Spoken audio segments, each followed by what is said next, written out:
बहू या नौकरानी, एक दर्द भरी कहानी। 4 साल बाद अश्विन कनाडा से लौटा था। कनाडा में एक ब्यूटी प्रोडक्ट्स बनाने वाली कंपनी के लिए अश्विन काम करता था। अश्विन अपने देश, अपने घर लौटकर काफ़ी खुश था। एयरपोर्ट पर उतरते ही अश्विन की नज़रें अपने परिवार वालों को खोजने लगी। जल्दी उसे अपने माँ बाप, भाई भाभी, बड़ी बहन और खुद की 3 साल की बच्ची भी एयरपोर्ट पर खड़े नजर आई। लेकिन उसकी नज़रें शोभा को खोज रही थी। वो सोचने लगा, ये शोभा मुझे मिलने आई क्यों नहीं, और ऊपर से उसने हमारी छोटी सी बच्ची को भी यहाँ भेज दिया। अश्विन एयरपोर्ट पर सबसे हंसी खुशी मिला। फिर उसने शोभा के बारे में पूछा तो उसकी दीदी बोल पड़ी, भाई वो घर पर ही है, तुम्हारे लिए खाना तैयार कर रही है। वह तो आज ही तुम्हारे आने की खुशी में काम करने लगी है, वरना वो कोई काम करती कहाँ है। अश्विन ने अपनी बेटी को प्यार से उठा लिया, लेकिन उसकी बेटी उसे देखकर रोने लगी। लाओ मुझे दो बच्ची को, वह तुम्हें काफ़ी दिनों बाद देख रही है ना, इसलिए पहचान नहीं पा रही होगी। कहते हुए दीदी ने बच्ची को अपने पास ले लिया। सभी टैक्सी में बैठकर अपने घर की तरफ रवाना हुए। अश्विन अपने परिवार से मिलकर काफ़ी खुश था, लेकिन ये बात कि शोभा उसे मिलने एयरपोर्ट पर नहीं आई, उसे काफ़ी परेशान कर रही थी। वह सोचने लगा, क्या खाना बनाना इतना ज़रूरी था कि मुझसे मिलने से भी ज़्यादा, और वो भी तब जब मैं 4 साल बाद वापस आया हूँ। इन्हीं ख्यालों में घर तक का आधा रास्ता बीत गया। अब उसकी बच्ची उसे देखकर रो नहीं रही थी, इसलिए अश्विन उसके साथ खेलने लगा। बाकी का आधा रास्ता भी ख़त्म हुआ और सब घर पहुँच गए। गाड़ी की आवाज़ सुन शोभा बालकनी में आकर खड़ी हो गई और अश्विन की तरफ देखने लगी। अश्विन भी जैसे ही गाड़ी से उतरा, उसने पहले दरवाजे की तरफ और बाद में बालकनी की तरफ नज़रें घुमाई, जैसे वह शोभा को ही देखना चाहता हो। अश्विन से नज़रें मिलते ही शोभा के चेहरे पर मुस्कान झलक पड़ी। अश्विन भी उसे देखकर हल्के से मुस्कुरा दिया। सभी घर के अंदर गए। शोभा सबके लिए पानी लेकर आई और सभी को पानी देने के बाद फिर से किचन में चली गई चाय बनाने के लिए। थोड़ी देर तक सभी परिवार वालों से बात करने के बाद अश्विन ने शोभा को बुलाने लगा। माँ ने उसे बीच में टोकते हुए कहा, रहने दो उसे किचन में, थोड़ा काम कर लेने दो, बाद में अपने आप आ जाएगी। तुम बैठो यहाँ पर मेरे पास, वैसे भी कहाँ ज़्यादा काम करती है वो। अश्विन यही बात दूसरी बार शोभा के बारे में सुन रहा था।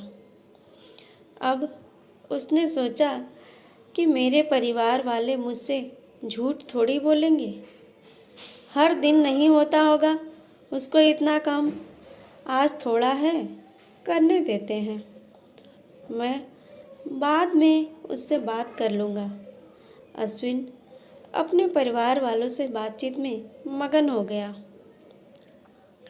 एक के बाद एक रिश्तेदार और पड़ोसी अश्विन को मिलने आते रहे और शोभा को किचन से बाहर निकलने का समय ही नहीं मिला। सभी के लिए चाय बनाना, नाश्ता बनाना, यही करते करते शाम हो गई। शाम होते ही अकेले शोभा इस बड़े से परिवार का खाना बनाने में जुट गई। 2 घंटे बाद सभी परिवार वाले खाना खाने के लिए डाइनिंग टेबल पर बैठे थे, सिवा शोभा के। अश्विन चाहता था कि शोभा भी उसके साथ बैठकर खाना खाए, लेकिन फिर माँ ने कहा, अगर वह भी खाना खाने बैठ जाएगी तो सबको परोसेगा कौन? सभी के साथ खाना खाने के बाद शोभा ने अकेले खाना खाया। रात को सोने के वक्त अश्विन और शोभा अच्छे से मिल पाए। अश्विन शोभा के साथ काफ़ी बातें करना चाहता था, लेकिन वह उसके चेहरे पर थकान और नींद अच्छे से देख सकता था। इसलिए उसने शोभा को परेशान ना करने का फैसला किया और उसे सोने दिया। शोभा सोने ही वाली थी कि उसकी छोटी बच्ची रोने लगी, तो शोभा तुरंत उठकर उसे दूध पिलाने के लिए चली गई। अश्विन कब सो गया उसे पता ही नहीं चला। जब सुबह बच्चे की रोने की आवाज़ आने लगी तो अश्विन उठा और शोभा को पुकारने लगा। जब शोभा पास नहीं दिखी तो उसने बच्ची को चुप कराया और फिर से सुला दिया। अश्विन बाद में शोभा को देखने लगा तो शोभा उसे फिर से किचन में मिली, जो सुबह सुबह ही जल्दी उठकर घर वालों के चाय नाश्ते की तैयारी में लग गई थी। अब अश्विन सोचने लगा, माँ और दीदी तो कहती थी कि शोभा ज़्यादा काम नहीं करती, लेकिन जो मैं देख रहा हूँ वो तो कुछ और ही है। अश्विन अब सब समझ गया था, पर वो अपनी माँ को ऐसा नहीं बोल सकता था कि शोभा से ज़्यादा काम ना कराया करो। इसलिए अब उसने खुद ही शोभा की मदद करना शुरू कर दिया था। अश्विन के हाथ बटाने से शोभा को भी थोड़ा अच्छा लगने लगा था। पहले जहाँ उसका चेहरा थकान से उतरा रहता था, अब उस पर थोड़ी थोड़ी चमक आने लगी थी। अश्विन ने कुछ दिनों में ही यह महसूस कर लिया था कि शोभा अब वो शोभा नहीं रही थी जिसे अश्विन शादी करके लाया था। वो तो कोई और ही थी, जो तोते की तरह बोलती थी, और ये शोभा तो बिल्कुल चुप है, गुमसुम है।